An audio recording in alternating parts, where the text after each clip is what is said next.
증식했다는 건 생식한 거죠. 생식. 자, 먼저 180. 살아있는 세포 안에서만, 숙주 안에서만 증식할 수 있는 염색체라는 말이 나오는데 염색체는 그냥 염색체는 어디에 들어있냐면 핵 속에 들어있어요. 핵 속에. 생물체를 넣지 않고 영양물질만 잔뜩 넣어놓고 거기다 바이러스를 넣었더니 영양물질은 물질이잖아. 핵인데 핵 속에 염색체가 들어있고요. 근데 거기 어떤 먼저 요 단백질 세포라고 하는 살아있는 숙주 세포와 함께 영양물질이 있는 배지를 넣었더니 거기서는 증식하더라는 겁니다. 쌤이 좋은 예가 될지 모르겠는데 원래 세포는 굉장히 투명합니다. 선생님 피부가 굉장히 투명한 이유가 좋은 예가 아니거든요. 아무튼 세포는 되게 투명해서 세포를 관찰하는 건 쉬운 일이 아니다. 세포를 관찰할 때는 그래서 염색약을 이용해서 염색을 해요. 염색을 해서 세포를 관찰하게 되는데 그때 염색이 되는 부분이 어디냐면 핵 속만 염색이 돼. 핵 속만. 핵 안에만 먼저 염색이 돼. 핵 속에 염색이 굉장히 잘 되는 물체가 들어있는 거예요. 그래서 염색체라는 말이 그래서 붙은 겁니다. 이름이 염색체가 왜 염색체냐면 핵 속에 굉장히 염색이 잘 되는 물체가 들어있어. 그래서 이름 붙인 거 염색체. 진짜로. 세균 속에 들어가는 염색체. 바이러스인데 염색이 굉장히 잘 되는 물체가 들어있어. 염색체를 한 거고요. 염색체를 자세하게, 염색체가 뭐냐? 염색체가 뭔지를 좀 자세하게 봤더니, 그림을 잘 기억하자. 염색체를 풀어봤더니 요딴 식으로 풀어줍니다. 염색체를 풀어봤더니 길쭉한 실 모양, 길쭉한 실로 되어 있다는 거죠. 길쭉한 실 모양으로 되어 있다는 겁니다. 길쭉한 실 모양의 이 물질을 그래서 뭐라고 하냐면 염색사라고 해요. 염색사. 염색이 굉장히 잘 되는 실 같은 물질. 실사자입니다. 염색이 굉장히 잘 되는 실 같은 물질. 그래서 염색사라고 하고 염색사가 꼬인 게 염색체라는 덩어리라고 생각하면 돼요. 염색사. 그럼 그 염색사라는 실은 또 뭘로 구성되어 있는 거냐라고 했을 때 이렇게 동글동글한 알갱이들이 땅땅땅땅땅땅 뭉쳐진 게 저 실입니다. 이 알갱이가 뭐냐면 바로 DNA하고 히스톤 단백질이 이렇게 엉켜있는 게 저거 하나하나의 알갱이야. 저 알갱이를 뭐라고 하냐면 뉴클레오솜이라고 합니다. 뉴클레오솜. 뉴클레오솜이라는 알갱이들이 뭉쳐서 쭉 길게 쭉 연결된 게 염색사고, 염색사가 동원체라는 걸 중심으로, 동원체 여기 얘기를 말하는 거야. 동원체라는 걸 중심으로 막 이렇게 꼬여있는 게 염색체다라고 일단 인식해주면 돼요. 그럼 그 뉴클레오솜은 또 뭐냐? 자, 뉴클레오솜의 이 솜자가 SON이가 솜인데, 솜이라는 말은 작은 덩어리라는 뜻입니다. 덩어리. 뉴클레오라는 뜻은 우리 들어봤죠. 뉴클레오타이드 할 때 뉴클레오가 뭐냐면 핵 속에 또는 핵을 구성하는 이 뜻이야. 핵을 구성하는 작은 덩어리. 그래서 뉴클레오솜이라고 불러집니다. 뉴클레오솜이 쭉 연결된 모습이 뭐다? 염색사의 모습을 지금 이렇게 보고 있는 거예요. 실에 꿰인 구슬처럼 보인다. 이렇게 염색사라고 불러줍니다. 그러니까 이렇게 돼 있어요. 자, 뉴클레오솜은 결국 뭐로 구성되어 있냐면, 자, 여기 봐. DNA, 이중가닥인 DNA가 있고요. DNA 속에 우리를 구성하는 유전 정보들이 담겨 있죠. 유전 정보의 가닥, 유전 정보의 단위를 뭐라고 하냐면 유전자라고 불러줍니다. 유전 정보는 통틀어서 유전 정보라 불러주는 거고, 유전 정보 중에서 쌤의 키를 결정하는 유전차. 그죠? 그 다음에 쌤의 높은 콧대를 결정하는 유전차 이런 것들이 있겠죠. 공감이 잘 안 가요. 유전자라는 건 그래서 하나하나의 단위, 형질을 결정하는 하나하나의 어떤 정보의 단위, 정보의 덩어리들을 유전자라고 불러줍니다. 그래서 유전 정보 안에 유전자들이 군데군데 들어있는 모습을 보여주고 있어요. 유전자가 몇 개쯤 되냐면 한 2만여 가지의 유전자가 들어있습니다. 전체 통틀어서 2만 개 정도의 유전자로 사람은 구성이 되어 있는 거예요. 자, 근데 이 DNA를 핵 속에다가 집어넣을 거야. 생각해봐. 길게 늘어져 있는 저 DNA를 핵 속에 집어넣으려면은 뭉쳐야 될 거 아니야? DNA는 잘 모를 수 있을까? 자기 몸속에서 빨간색 뭐야? 빨간색. DNA의 구조가 이렇게 되어 있는 거 빨간색만 옛날에 배웠습니다. 이게 인산이라는 부분과 당이라는 부분과 염기라는 부분으로 되어 있는데 이게 pH 플러스 그래서 여기가 인산이 플러스 전기를 띄어요. 잘 몰라도 돼. 그냥 이 인산 부분이 플러스 전기를 띄고 있기 때문에 유전자를 구성하는 이 DNA의 군데가 전부 다 플러스 전기를 띄는 것들로 쫙 돼 있다. 그걸 뭉칠 거야. 될까? 얘가 지금 이리 들어와서 안 돼요. 플러스끼리 막 밀어내니까 이게 안 뭉쳐져. 그래서 누구의 도움이 필요한 거야? 이 히스톤 단백질 하나 둘 셋 넷 다여 이거 8덩어리야. 히스톤 단백질 8개를 모아가지고 거기다 2바퀴 반을 감아놓은 거예요. 2바퀴 반 감아놔서 이렇게 덩어리 하나.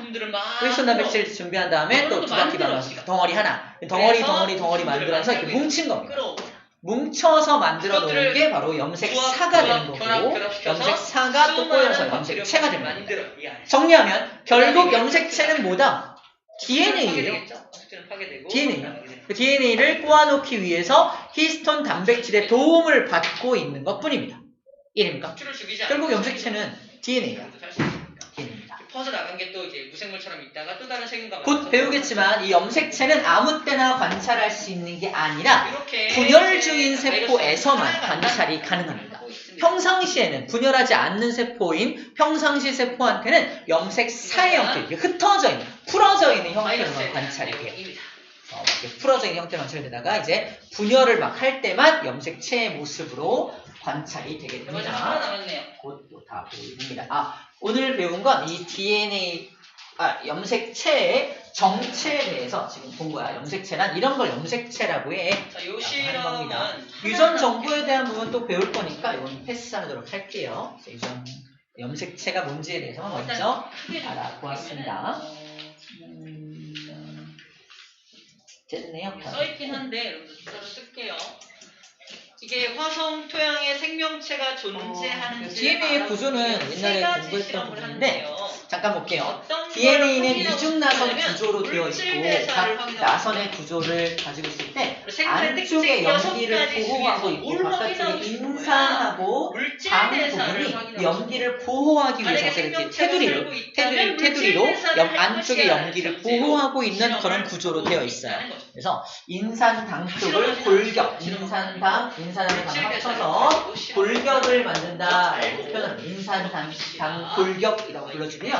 안쪽에 염기들을 보호하고 있는 모습을 하고 있습니다. 1976년에 자, 그래서 염기에 굉장히 중요한 정보가 들어있기 때문에 그래요. 염기에 중요한 정보가 들어있기 때문에 그걸 보호하고 있는 형태를 가지고 있는 게 바로 DNA의 1976년이면 선생님도 태어나기 전이거든요. 자, 이런 구조구나라는 점도 차차 자세하게 배워 나갈게요.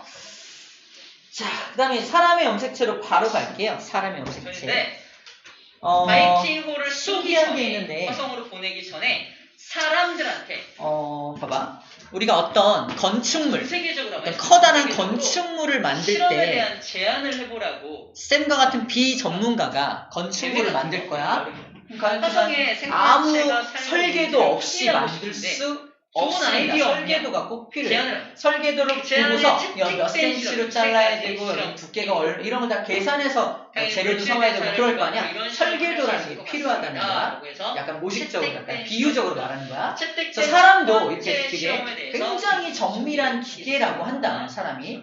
어떤 과학자가 이런 말을 했어요. 사람의 손을 펴서 이렇게 자연스럽게 움직이는 걸 기계한테 로봇한테 이걸 시키려면은 어마어마한 기술이 이런 실험 장치를 갖다 충분히 할 수 있죠. 실험을 한 거예요.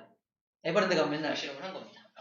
그런데 이거 굉장히 고난이도 기술이라는 거야. 이걸 할 수 없습니다. 사람이기 때문에 이걸 내가 인위적으로 마음껏 할 수 있는 거야. 이걸 만들려면 굉장히 복잡한 기계 장치여야만 가능하다는 건데 사람을 약간 기계에 비유한다면 굉장히 정밀하고 복잡한 기계 장치야. 그런데 그 기계 장치를 만들 때 뭐가 있었을 것이다 이거야? 바로 설계도가 있었을 거라는 겁니다. 설계도라는 표현이 뭐 일부 어디서 쓰는 표현이긴 하지만 어쨌든 사람의 설계도도 있다 없다? 있다는 거야. 그게 DNA예요. DNA 안에 유전자들이 쫙 들어있다는 게 뭐다? 그게 설계도야. 설계도. 근데 신기한 건 되게 간단해 보이는데 쌤이 가지고 있는 세포 있잖아. 세포가 처음에 수정란 하나로부터 출발하는데 쌤이 지금 갖고 있는 세포는 약 60조 개 정도의 세포를 가지고 있습니다. 60조 개. 식물성 이게 덩치가 크면 클수록 더 세포의 개수가 많아져. 세포의 수가 많아지면서 덩치가 커지는 거야. 세포의 크기가 커지면서 덩치가 커지는 게 아니라 세포의 수가 많아지면서 덩치가 커지는 겁니다. 인사 안 해도 돼. 인사 그만하고. 세포의 수를 늘려가는 건데 쌤 같은 경우 덩치가 엄청 크기 때문에 약 60조 개 정도의 세포들로 구성이 되어 있어요. 신기한 건 그 60조 개의 세포 중에서 하나만 똑 떼어가지고 나쁜 과학자한테 전달하면 그 과학자가 그걸 복제해서 나랑 똑같은 모습을 하는 사람을 만들어줄 수 있다. 이게 무슨 말이야? 이 생물체가 있는 거잖아. 쌤 세포 하나에 쌤을 구성하는 모든 설계도가 다 들어있다라는 말이에요. 이런 실험을 했다고. 이해됩니까? 간단히 말하면 세포 하나에. 그러니까 선생님이 60조 개 세포에는 60조 개의 설계도가 각각 들어있는 거예요. 우리 팔을 구성하는 세포는 왠지 팔을 구성하는 설계도만 들어있을 것 같잖아. 그렇지 않다는 거야. 모든 설계도가 다 들어있는데 그 중에서 팔을 구성하는 세포는 그 모든 설계도 중에서 팔을 구성하는 유전자 부분만 활성화돼서 거기만 활성화돼서 팔 세포를 만든 거야. 이해됩니까? 그래서 사람의 염색체를 관찰할 때는 모든 부분의 세포를 뜯을 필요가 없다는 얘기야. 하나만 톡 뜯어내서 그 안에 염색체가 뭐가 들어있나 보면은 바로 이런 모습 관찰이 된다는 얘기를 그러다 보니까 어때요? 염색체, X자 모양의 염색체의 모습이 관찰되는 거 보면 실제로 전자현미경으로 보는 사진이야 이게. 사람의 염색체를 관찰하는 거예요. 어떻게 관찰했냐면은 염색체의 모습이 보이려면 일단은 분열 중인 세포를 하나 뜯어내야 돼요. 분열 중인 세포. 사람이 분열을 많이 하는 세포가 간세포. 간이 항상 손상되고 또 만들어주기 위해서 간세포, 입안에 있는 구강 상피세포 이런 것들이 굉장히 잘 만들어지는 세포이기 때문에 구강 상피세포, 면봉 같은 거로 이렇게 한번 훑어도 굉장히 많은 세포가 묻어나옵니다. 침을 뱉어도 거기에 세포가 묻어나오게 되는 거예요. 그래서 범죄를 저지를 때 잘 저지르는 거예요. 물이 들어있고요. 그 다음에 램프를 켰어요.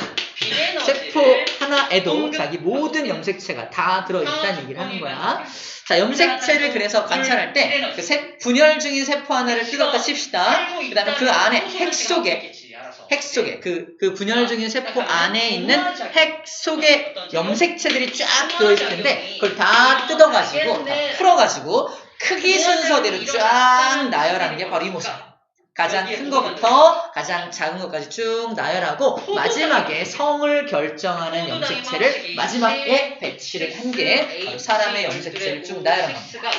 포도당인데 제일 큰 거 1번, 2번 이렇게 제일 큰 거를 고르면 완전 신기하게 1번과 2번은 역시 방사능을 이 사람이 만들어질 때 이 사람의 엄마와 이 사람의 아빠로부터 유전 정보를 받았을 거 아니야? 신기하게 이 사람의 아빠, 엄마가 준 염색체 중에 제일 큰 것들이 1번과 2번이야. 다시 엄마가 준 거 중에 제일 큰 게 저 1번이고 아빠가 준 거 중에 제일 큰 게 저 2번이야. 제일 큰 것끼리 딱 만나면 신기하게 여기에 같은 유전 정보가 들어있습니다. 다시 말해서 엄마가 이 아이의 쌍꺼풀에 대한 유전 정보를 1번 염색체에 넣었다고 칩시다. 쫙 찾다 보니까 똑같은 크기의 염색체를 또 찾았어. 딱 찾았어. 이거 아빠 건가 보다. 찾았는데 아빠 거의 이 부분에 똑같이 쌍꺼풀에 대한 유전 정보가 똑같이 들어있어. 그래서 이런 관계를 가진 이 두 개의 염색체를 뭐라고 한다? 서로 갖다 상동 염색체라고 불러줍니다. 자, 우리가 정자하고 난자가 만나서 정자 속에 들어있는 유전자, 난자 속에 들어있는 유전자, 염색체가 만나서 아이가 태어나잖아. 처음에 그렇게 만났을 때 모습이 여기 나와 있는 거야. 이해돼요? 자, 그 하나의 세포가 복제돼서 60조 개가 된 거니까 그게 다 똑같은 다 들어있는 거. 모든 세포가 다 들어있는 거. 복제된 거. 자, 근데 여기 들어있는 1번과 2번 염색체가 있는 거다. 엄마한테 받은 거, 아빠한테 받은 거 하나씩. 근데 크기가 똑같다는 건 같은 유전 정보를 갖고 있는 게 그 안에 다 들어있는 거죠. 여기 생물이 살고 있다면 그럼 아까 그동안 유전자가 2만 개 정도 된다. 2만 개 정도. 2만 개 정도 되는 유전자를 몇 개에 집어넣어야 돼? 기체를 다 앞에 46개 염색체에다 집어넣어야 일단 됩니다. 다시 띡 가라면 하나의 염색체 안에 굉장히 많은 유전 정보가 쫙 들어가 있을 수밖에 없겠죠. 그죠? 그 중에 하나 쌍꺼풀을 여기다가 쌤이 설정해 띠띠띠 주는 거예요. 올렸으면 무슨 말이야? 자, 같은 방법으로 두 번째로 큰 거. 라는 그러니까 또 두 개가 생물 이걸 똑같다. 만들었나봐. 또 엄마한테 하나 받은 거, 아빠한테 하나 받은 거 이렇게 해서 실제 결과는 쌍을 땅땅땅. 이게 1번 쌍, 2번 쌍, 3번 쌍 해서 몇 번째 쌍? 22번째 쌍까지 쭉 나열해 놓은 거예요. 22번째 쌍까지 나열했으니까 총 현재까지 44개의 염색체를 발견한 거죠. 마지막에 성을 결정하는 염색체 1, 2 그래서 전체 46개의 염색체로 되어 있는 게 사람의 염색체 개수입니다. 결론 내려야 되나요? 아니, 포기. 남자 같은 경우는 XY로 되어 있고 맨 끝에가 여자 같은 경우는 XX라는 성 염색체로 어떤 되어 실험을 있어요. 하냐? 22번째 쌍까지는 남자 여자 공통이죠. 22번째 쌍까지는 뭐라고 하냐면 22번째 쌍까지는 이번에는 쌍 염색체라고 불러주고요. 마지막 23번째 쌍 염색체를 성을 결정하는 염색체라서 성 염색체라고 불러주게 됩니다. 아무튼 이게 크기 순서대로 배열됐다라는 표현이에요. 자, 전부 다 쌍을 이루지 않은 게 없죠. 잘 들어. 쌍을 이루고 있지 않은 게 없죠. 얘는 크기가 동일하죠. 얘는 크기가 좀 다르죠. 하지만 이것도 예외적으로 상동 염색체라고 불러줍니다. 성을 결정하는 상동 염색체라고 불러줍니다. 예외적으로 이것도 좀 더 낮은 단계의 생물들, 즉 그냥 유기물을 규칙을 얘기해 줄게요. 이렇게 서로 상동끼리 모여 있을 때 뭐라고 표현하냐면 EN이라고 표현해요. 만약에 여기 표현 생명체가 방법이야. 있다면 자, 염색체가 다 상동을 이루고 있네. EN이라고 표현하자. EN이라고 표현하고요. 전체 염색체 개수가 몇 개야? 46개죠. EN이 꼴 46이라고 표현을 합니다. 자, 이러한 표현법을 뭐라고 하냐면 핵상을 표현해봐라. 핵상 표현을 해봐라. 핵상 표현, 핵의 상태를 뜻해요. 핵의 상태가 어때? 아, 그때 이 핵 속에는 다 상동이에요. 그리고 염색체가 전체 46개가 있네요 라고 표현한다는 거죠. 표현법이야. 상동을 이루고 있을 때는 EN이라고 표현을 하고 그 다음에 전체 염색체 개수를 여기 이렇게 써주게 됩니다. 조금 더 세부적으로 쓰면 남자 같은 경우는 해서 자, EN 상동이겠죠. 44가 남자의 공통으로 들어있는 거고요. 끝에 두 개가 뭐다? XY라는 성 염색체로 이렇게 표현하기도 합니다. 핵상 표현을 이런 식으로 표현하기도 하고요. 여자 같은 경우는 EN 똑같이 상동인데 44라는 공통적인 염색체 플러스 성을 결정 염색체 XX로 구성되어 있다. 이렇게 표현을 합니다. 핵상 표현이다 라고 표현을 합니다. 핵상 표현, 핵상을 표현해봐라. 그럼 저렇게 기호로 이런 식으로 핵상으로 쓰는 거야. 자, 여기 나와 있는 핵형은 뭐냐면 핵의 형태야. 형태. 핵 진짜 그 핵 속에 들어있는 형태라서 저 염색체의 모양, 개수 이런 걸 핵형이라고 해요. 그것에서 에너지를 뽑아낼 수 있는 핵형 분석을 한다는 건 이렇게 관찰한다는 거야. 핵형 분석을 한다는 말은 이 사람의 염색체를 쭉 나열해서 관찰하는 걸 핵형 분석한다고 표현하는 거고, 핵형 분석한 결과를 식으로 표현한 게 핵상으로 표현한다고 표현하는 겁니다. 핵상으로. 자, 핵형 분석은 뭘 알 수 있냐? 핵형 분석을 하면은 이런 걸 알 수 있어. 산소 없이 했다면 어쨌든 탄소가 포함된 어떤 물질이 날아갈 거라는 얘기예요. 그래서 21번 염색체가 얘가 하나가 더 있는 경우가 있어요. 21번 염색체가 하나가 더 있는 거예요. 이 아이의 핵형 분석을 해봤더니 미리미리 핵형 분석을 해봤더니 21번 염색체가 하나가 더 있어. 영양소를 이용해서 먹고 사는 생명체가 염색체가 하나가 더 많아도 안 되고요. 하나가 적어도 안 돼요. 딱 46개여야 하는데 어떤 이유로 그 이유도 배울 텐데 어떠한 이유로 얘는 염색체 21번째 쌍이 3개가 되었어요.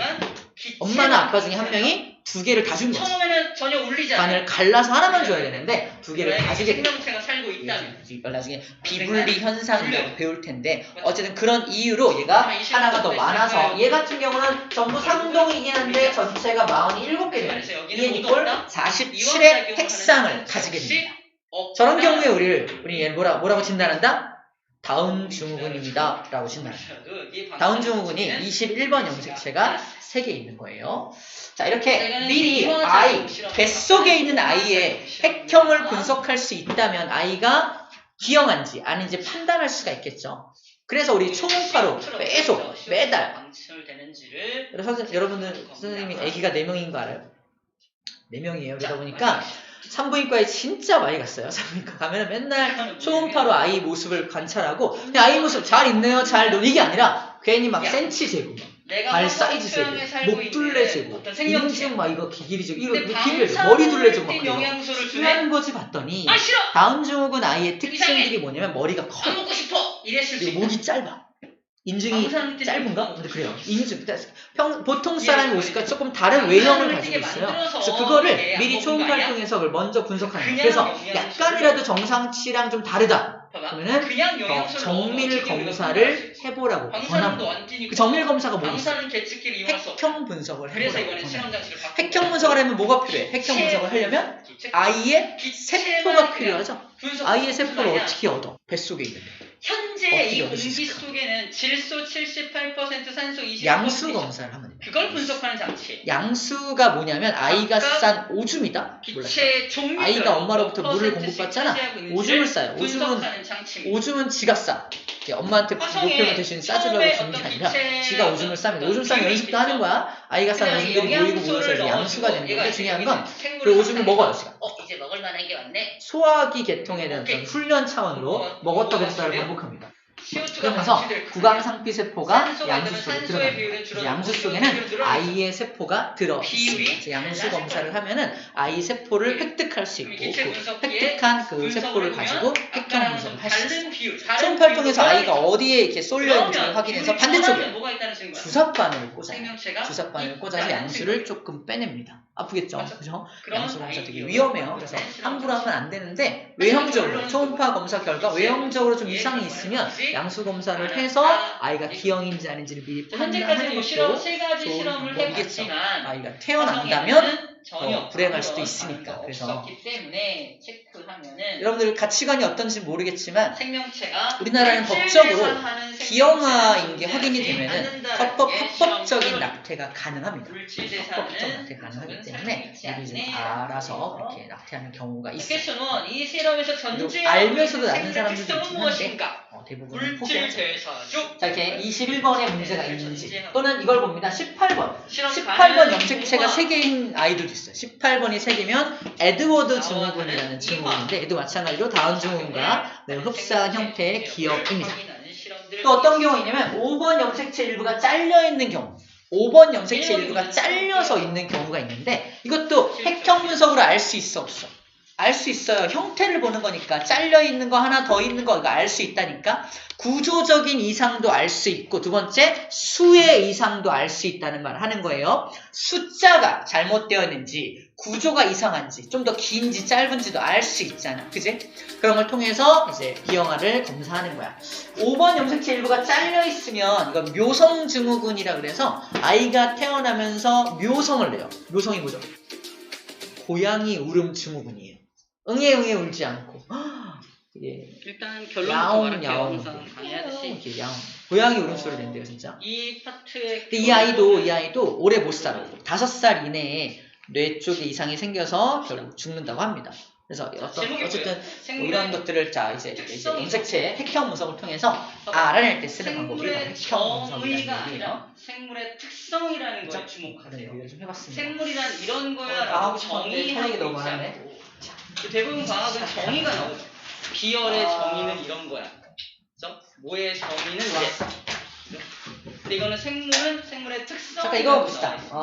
정의라고 나오지 않고 특성이라고 나온 이유는 뭐냐면 얘가 뭐냐면 사람은 46개 염색체가 있어요. 사람이 46개 염색체가 있는데 사람이 자식을 이제 만들기 위해서 정자와 난자를 만들 텐데 내가 46개 염색체를 다 자식한테 주고 엄마도 46개를 다 주면 아이는 92개의 염색체를 가지게 돼요. 어마어마한 슈퍼 울트라 베이비가 탄생하겠죠. 이러면 안 되죠. 그래서 내가 가진 염색체 중에서 절반만 자식에게 주고 엄마도 절반만 자식에게 주게 되어 있는 거야. 그래서 핵상이 잘 들어. 핵상이 EN=46이었는데 내 정자 속에 들어있는 핵상은 둘을 반을 딱 갈라서 주는 거니까 N 강아지는 생물인가요? 상동을 분리시킵니다. 그래서 반만 주는 거니까 N=23만 정자 속에 넣어서 주게 되는 거고 난자 속에도 이것만 들어있대요. 반응을 합니다. 그래서 우리가 시험을 볼 때는 이 그림을 보게 됩니다. 그림 딱 보게 돼. 자, 둘 중에 하나는 EN=6입니다. 자, 무슨 말이야? 염색체가 6개짜리인 어떤 생명체야. 어떤 생명체. 얘가 생식세포를 만들면 어떤 모습이겠냐. 이거를 그려내거나 써내는 게 여러분들이 해야 될 일입니다. 이거 둘 다 상동. 얘가 상동이죠. 얘가 상동이죠. 얘 상동이죠. 상동 맞네. 그래서 EN이라고 쓰면 되고요. 염색체 전체 몇 개? 6개네. 얘가 만들어낸 생식세포. 이 생식세포라는 말이 바로 방금 말했던 정자와 난자를 뜻해요. 생식을 담당하는 세포들. EN=6짜리 핵상을 가지고 여기 어떤 생식세포를 만들어냈냐? 그러면 당연히 N=3를 만들어내겠죠. 그래서 이렇게 그림으로 상동이 아닌 것들 그리고 염색체가 하나씩 이렇게 떨어져 있는 것들을 그려주면 되겠습니다. 이거는 생식세포네요. 딱 보자마자. 생식세포네요. 얘는 뭐라고 할까? 생식세포가 아닌 것은 체세포라고 부르십니다. 체세포. 몸을 구성하는 세포. 체세포네요. 생식세포네요. 이렇게 찾아낼 수 있습니다. 핵의 형태, 핵상, 핵형을 보고서 이 체세포인지 생식세포인지 구분할 수 있으면 되고요. 얘를 보고서 얘를 알아낼 수 있어야 되고 얘를 보고서 얘를 알아낼 수 있어야 하는 겁니다. 바이러스는 세포로 구성되어 있지가? 마지막. 아나요? 진짜 마지막. 그 세포로 구성되어 있다는 사람의 염색체가 46개잖아. 사람보다 염색체가 더 많은 녀석을 좀 소개할게요. 누구냐면은 바로 개, 이게 궁금합니다. 감자. 어떻게 되겠어요? 감자가 우리보다 염색체가 많다? 궁금할 때 얘기해줄게요. 기억하라고. 그러면 감자가 우리보다 고등한 건가요? 세포입니다. 개가 더 고등한가? 그렇지 않죠? 무슨 말이냐면 염색체의 개수와 지능이 비례하는 건 아니라는 말 하고 있는 겁니다. 지능이 비례하는 건 아니야. 침팬치가 우리보다 많다니까. 없으면 핵이 없는 자가 바이러스가 물론 촛발이나 뼈 같은 경우는 작으니까 상관없는데 이렇게 말합니다. 자, DNA가 있으니까 막 같은 종이라면 염색체 수가 어때야 돼? 같아야죠. 핵이 없어. 맞죠? 같은 종이라면 염색체 수가 같아야지, 그지? 유전물질만 가지고 있는. 염색체 수가 같은 종이. 판단할 때 특히 세포막이나 침팬치하고 감자가 세포이다. 염색체 수 같잖아. 그럼 같은 종인가요? 그런 건 아니죠. 이런 예들을 생각해서 이 말장난에 놀아나면 안 되는 거야. 염색체 수가 같으면 같은 종이지. 아닌 것도 있어. 뭔 소리야. 같은 종은 염색체 수가 같이. 같은 종이라면 돌연변이가 아닌 이상 같아야 되는 겁니다. 하지만 같은 염색체라고 해서 같은 종은 아니라는 거. 그리고 이 염색체의 개수가 지능 또는 고등 하등을 결정하는 건 아니라는 것까지 내 몸을 항상 똑같게 유지시켜주는 성질이 염색체는 이렇게 일단 A 파트만 정리를 좀 했어요. 혈당량 문제 푸는 건 안 해도 괜찮은데 다음 시간부터 B 파트부터 진행을 할게요. 아시겠죠? 체액의 농도 이런 거 전부 다 똑같이 일정하게 맞춰서 선생님들 많았습니다. 생물인 거고 발생하고 생장한다. 발생은 수정단위였던 게 뽀각뽀각 슈퍼분을 해가지고 사람의 모습을 갖춰가는 게 발생. 발생하고 나서는 점점 크죠. 크는 과정을 생장. 발생하고 생장은 생물했지. 그런 과정이 없었겠죠. 그렇죠? 생식하고 유전하면 생물입니다. 생식은 다음 자손을 남기는 것이라고 이건 정의가 되어 있어요. 다음 자손을 남기는 것이 생식. 고생했어요. 수고했어. 생식. 다음 자손을 남기는 것이에요. 유전이라는 건 다음 자손에게 자기 유전 물질을 넘겨가지고 닮은 자식이 나오는 것. 나와 닮은 자손이 나오는 것이라고 정의되어 있습니다. 나와 닮은 자손을 낳는 현상을 유전된다. 표현을 해요. 이러면 생물입니다. 적응하고 진화합니다.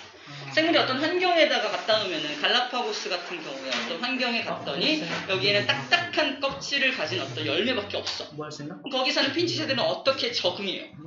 그걸 깨먹기 위해서 부리가 점점 튼튼해진단 말이야. 그래서 이게 적응이에요. 적응하고 적응하다 보니까 어떻게 돼요? 완전 다른 종으로 갈라집니다. 이렇게 새로운 종이 탄생했을 때 우리 뭐라고 그러죠? 진화했다. 우리 공통 통합과학 할 때 배웠죠. 진화의 정의에 대해서 적응이 누적되면 진화할 수 있어요. 적응하고 진화하는 것도 생물의 특징이다 라는 거예요. 특징이 뭐야? 이 6가지 특징이 생물의 특징입니다. 오늘 배울 게 이런 것들인데 다 배웠어요. 집에 갑시다. 다음 시간에 봐요. 그리고 문제가 필요하면 선생님께 요청을 해. 요청을 하고 문제는 한 1년 정도 본 것 같은데 이렇게 났어요 지금. 수학 때문에 오기는 올 거잖아요. 처음이라 그러고. 자, 그래서 7번에 바이러스를 따로 배우는 거야. 바이러스. 그럼 바이러스는 과연 6가지 특징을 다 가지고 있냐? 일단 1번부터 망가져요. 그죠? 세포가 아니야. 그거 다 합니다. 이것도 해요. 이것도 하고 이것도 하고 이것도 한다? 1번만 안 해. 근데 문제점은 뭐냐면 어떤 숙주 안에 들어갔을 때만 이런 걸 해요. 그럼 이건 생물이야, 생물이 아니야. 그래서 생물과 무생물의 중간 형태라고 또 정의해요. 중간 형태. 그래서 생물체 밖에 있을 때는 무생물로 정의하고요. 생물체 안에 들어갔을 때는 또 생물이라고 정의해요. 그래서 또 어디에 숙주 안에 들어가 있냐, 그렇지 않냐를 가지고 판단한다는 거. 자, 그렇다면 마지막으로 화성에는 생명체가 있을까 없을까? 이거에 대해서 실험을 한 게 나와요. 실험. 자,